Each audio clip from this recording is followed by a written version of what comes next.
Jamuna rail সেতু, প্রগতি আর সংযোগের স্থাপত্য। যমুনা নদীর বুকে দাঁড়িয়ে আছে বাংলাদেশের গর্ব যমুনা রেল সেতু। দেশের যোগাযোগ ব্যবস্থার ইতিহাসে এই সেতু শুধু একটি ইঞ্জিনিয়ারিং প্রকল্পই নয়, এটি উন্নয়ন আর স্বপ্নের প্রতীক।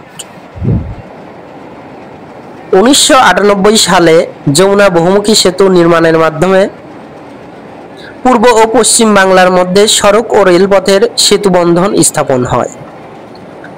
এরপর আলাদা রেল লাইন সম্প্রসারণের মাধ্যমে এই যমুনা রেল সেতু বাংলাদেশের অর্থনীতির গতি বাড়িয়ে তোলে। এই সেতু দেশের অন্যতম দীর্ঘ রেল সেতু। ঢাকা থেকে উত্তরবঙ্গের সাথে সরাসরি রেল যোগাযোগের প্রধান সেতুবন্ধন। শিল্প, কৃষি, ব্যবসা ও পর্যটনের সব ক্ষেত্রে নতুন সম্ভাবনা তৈরি করেছে। দেশের রেলপথের আধুনিকায়নে এক যুগান্তকারী সংযোজন। যমুনা নদী বর্ষায় যখন উত্তাল হয় তখনও সেতু বুক চিতিয়ে দাঁড়িয়ে থাকে।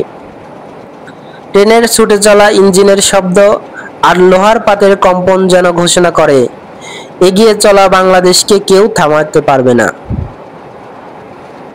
এই সেতু শুধু ইস্পাত আর কংক্রিটের সমষ্টি নয়, এটি দেশের মানুষের আশা ভরসার দৃঢ় ভিত্তি।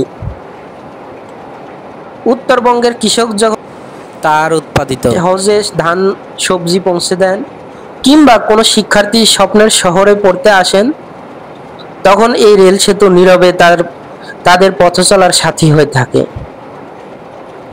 যমুনা রেল সেতু গর্বের সংযোগের অগ্রগতির নাম।